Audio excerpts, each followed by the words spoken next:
where you've been. I could show you incredible things, magic, madness, heaven, sin. Saw you there and I Assalamualaikum warahmatullahi wabarakatuh. Di sini saya akan menjelaskan tentang komponen komputer. Komputer pada dasarnya terdiri dari 3 komponen yang saling terkait satu sama lain. 3 komponen tersebut adalah 1 komponen hardware, 2 komponen software, 3 komponen brainware. 1 komponen hardware adalah sebutan untuk fisik komputer. Ibarat tubuh manusia, maka ia adalah jasadnya komputer. Hardware atau perangkat keras, sebagus dan secepat apapun dia dirancang untuk bekerja, jika tidak dipasang software di dalamnya maka ia tidaklah berarti apa-apa. Sehingga hardware tanpa diinstalkan software di dalamnya maka komputer tidak bisa digunakan. Yang kedua ada komponen software. Software adalah sebutan untuk sederetan kode-kode program yang disusun dan dirancang sedemikian rupa sehingga dapat diinstal dan bisa memanfaatkan kemampuan hardware untuk menjalankan berbagai fungsi dari tujuan software tersebut. Dengan software lah user dapat berkomunikasi dengan hardware. Yang ketiga ada komponen brainware. Brainware merupakan sebutan untuk si pengguna komputer. Tanpa digunakan brainware, maka komputer tidak akan berfungsi dan tidak bermanfaat apapun. Keberadaan brainware dan penguasaannya terhadap hardware ataupun software merupakan syarat mutlak agar masalah pekerjaan manusia terselesaikan dengan baik dan cepat. Perangkat keras. Perangkat keras komputer atau disebut hardware atau disingkat HW adalah semua bagian fisik komputer dan dibedakan dengan data yang berada di dalamnya atau yang beroperasi di dalamnya, dan dibedakan dengan perangkat lunak atau software yang menyediakan instruksi untuk perangkat keras dalam menyelesaikan tugasnya secara otomatis. Pada dasarnya komponen pada komputer memiliki 4 jenis. 1 komponen perangkat input, 2 komponen perangkat output, 3 komponen perangkat pemrosesan, dan 4 komponen penyimpanan. 1. Komponen perangkat input adalah merupakan perangkat yang memiliki fungsi sebagai input atau masukan instruksi ke dalam unit CPU, sehingga dengan peralatan ini kita dapat melakukan berbagai perintah ke dalam komputer untuk diproses dan diterima hasilnya. Contoh dari perangkat input adalah keyboard, mouse, touchpad, joystick, games, pad, barcode, scanner, kamera digital, graphic pads, webcam, mikrofon, dan scanner. Gambar di samping ini adalah contoh-contoh dari komponen perangkat input. Komponen perangkat output adalah perangkat keras yang digunakan untuk mengeluarkan atau menampilkan apa yang ada di dalam komputer. Contohnya seperti monitor, speaker, printer, proyektor, plotter, dan lain-lain. Gambar di samping ini adalah contoh-contoh dari komponen output. Komponen pemrosesan. Komponen pemrosesan adalah peralatan atau komponen pada komputer berupa perangkat keras yang berfungsi untuk memproses data dan mengolah data yang diberikan oleh perangkat input yang nantinya akan ditampilkan oleh perangkat output. Contoh dari komponen pemrosesan adalah motherboard, power supply, CPU atau prosesor, FPGA card, sound card. Gambar di samping inilah adalah contoh-contoh dari komponen pemrosesan. Komponen penyimpanan.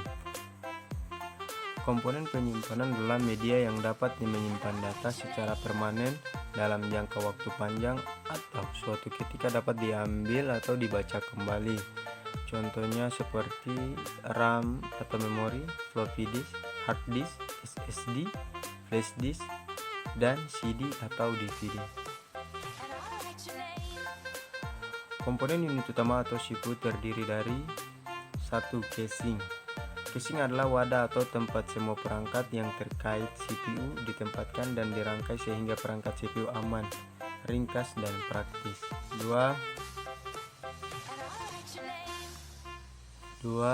Motherboard.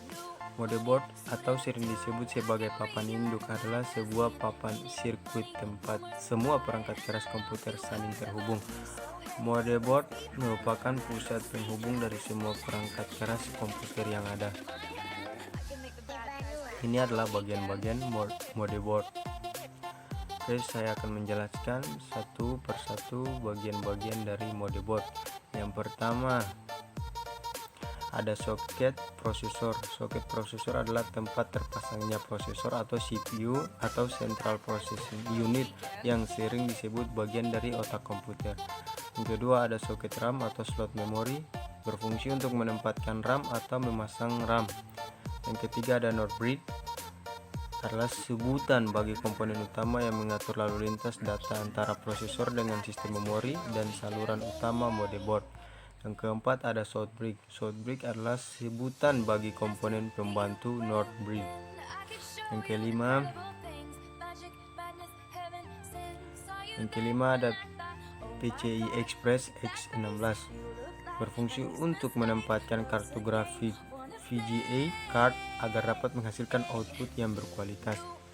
Yang keenam ada PCI X1, berfungsi untuk menempatkan aksesoris seperti adapter nirkabel, TV tuner, dan sebagainya. Yang ketujuh ada slot AGP, berfungsi untuk menempatkan kartu grafik atau VGA card yang berjenis AGP.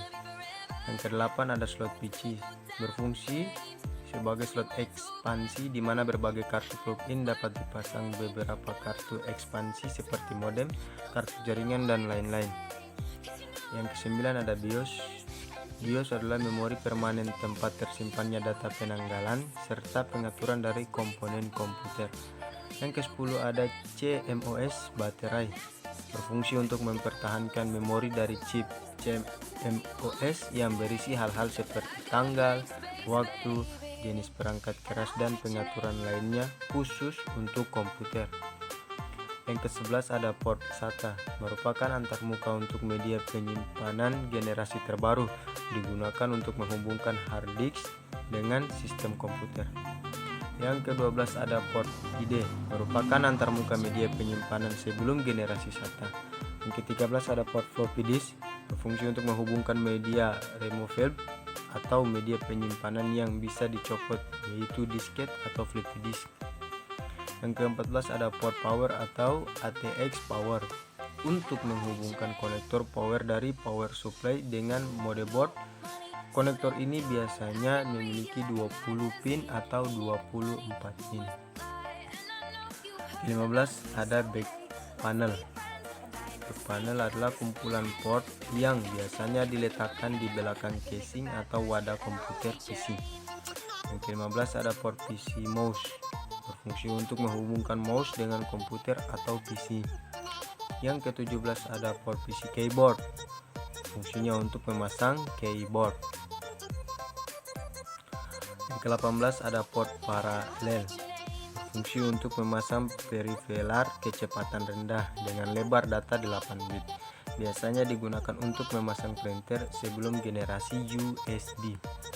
Yang ke-19 ada port serial, berfungsi untuk memasang perivelar kecepatan rendah dengan mode transfer data serial, namun sekarang jarang digunakan.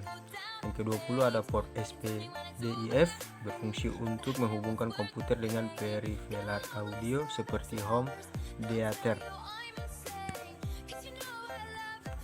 Yang ke-21 ada port FireWire, berfungsi untuk menghubungkan peralatan eksternal kecepatan tinggi seperti audio capture atau streaming video. Yang ke-22 ada port RJ45, berfungsi untuk menghubungkan komputer dengan jaringan LAN.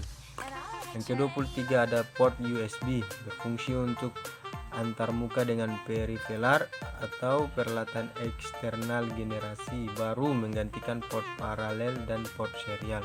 Yang terakhir ada port audio, berfungsi untuk menghubungkan komputer dengan sistem audio seperti speaker, mikrofon, line in, dan line out. Itu saja yang bisa saya sampaikan tentang komponen-komponen pada komputer. Kurang lebihnya saya mohon maaf. Assalamualaikum warahmatullahi wabarakatuh.